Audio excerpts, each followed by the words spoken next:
मैं आपसे कहता हूं, अगर तुम इतने न्यायप्रिय हो और इतनी बढ़िया बात करते हो तो हृदय पे हाथ रखो। आप उस जज की तरह कभी निर्णय नहीं सुना सकते जो कभी अपने इमोशनल को उस निर्णय में नहीं मिलाता। वो कहता भाई मुझे तो संविधान बताओ, इसकी क्या सजा बनती वो दे दी जाएगी, मेरे को कोई लेना देना नहीं। ऐसे ही हमारा जैन दर्शन वो है कि गुरुदेव के खुद के जीवन में क्या था, उनने उसको कभी हाईलाइट नहीं किया, उनने तत्व ज्ञान को हाईलाइट किया। और दूसरी बात, आपकी व्यक्तिगत क्या समस्या रही, ये समाज की समस्या के ऊपर नहीं थोपा जा सकता। क्यों, आपने किन कठिनाइयों का सामना किया ये तो आप देखो, लेकिन नहीं साहब आप समाज ऐसा जा रहा है, समाज कैसा जा रहा है, ये सब पे नहीं हो सकता।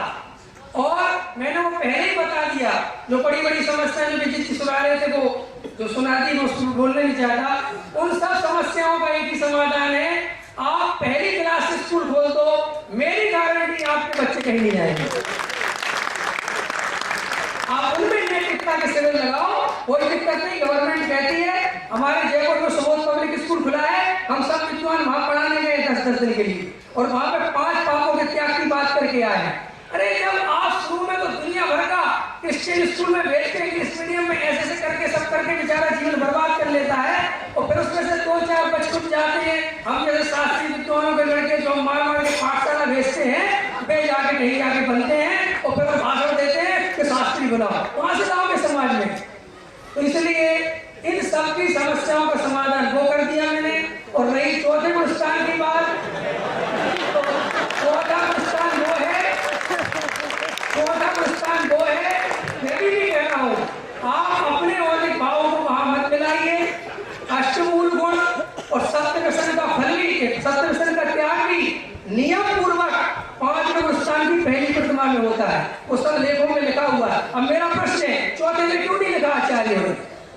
क्योंकि चौथे में वास्तव में जो सुमित जी भाई साहब ले रहे थे कि वो संज्ञाएं गुणस्थान प्रमाण जाती ही जाती है, ऐसे ही मूल में जितना राग आपको आता है वर्तमान में, मैं आपको गारंटी देता हूं, अगर आप तत्व ज्ञान सुनने में आपको रस आता है तो आप सम्यक दर्शन के पात्र हैं।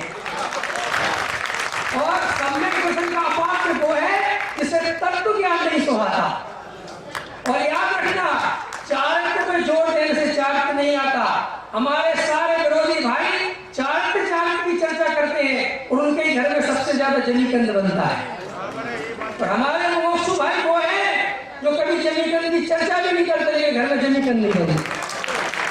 इसलिए मेरा आप सबसे विषय के माध्यम से पता नहीं घंटी को बजाई की होगी, इसलिए आप सभी ध्यान रखना, जो मैंने अभी आपके सामने कहा मेरा विषय फिलहाल पूरा है, और एक सामान्य दृष्टि प्रश्न बहुत होते हैं, लेकिन समय में खत्म करना मेरी नेचर है।